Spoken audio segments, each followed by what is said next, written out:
Hello.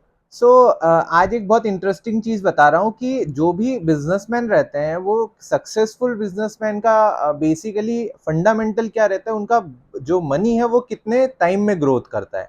तो एक generally बनिया बुद्धि के हिसाब से अगर देखें तो कोई भी मनी अगर आपका 3 या 4 सालों में डबल हो रहा है तो दैट मीन्स आपका ग्रोथ रेट बहुत अच्छा है। जनरल सेंस में बता रहा हूँ, स्पेकुलेटिव बिजनेस को अभी साइड में रखते हैं, एक नॉर्मल बिजनेस के हिसाब से अगर 3 4 साल में आप डबल कर रहे हैं तो बहुत बढ़िया आपका ग्रोथ रेट है। तो एक मैं फिगर आपके साथ में शेयर करता हूं। अगर आप पैसा एफडी में रखते हो तो आपका पैसा डबल होगा 9 सालों में। उसी तरीके से अगर आपका पैसा आप एक सिक्योर्ड फंड में कहीं पे स्टॉक मार्केट में कोई इंडेक्स में अगर आप इन्वेस्ट करते हैं तो आपका पैसा जो है वो डबल होता है अप्रोक्सीमेटली 6 सालों में।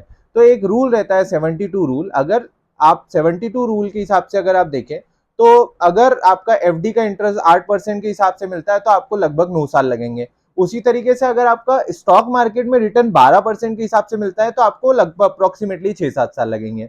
अगर आपको 4 साल में आपका पैसा डबल करना है तो इस 72 रूल के हिसाब से आपको हर साल चाहिए 18% का रिटर्न। तो अभी आपको ये सोचना है कि क्या आपका करंट बिजनेस जो है वो 18% का रिटर्न दे रहा है या उससे कम दे रहा है। अगर अच्छा ज्यादा दे रहा है तो बहुत बढ़िया है, आप कंटिन्यू करिए। बट अगर कम दे रहा है तो आपको ये सोचने की अभी जरूरत है कि आप किस प्रकार से आपका रिटर्न बढ़ा सकते हैं या आपको बिजनेस को शिफ्ट करना है ऑब्वियसली, क्योंकि आज की तारीख में खाली प्रॉफिट कमाना ही मकसद नहीं हो गया है, लोगों को बहुत जल्दी ग्रोथ चाहिए।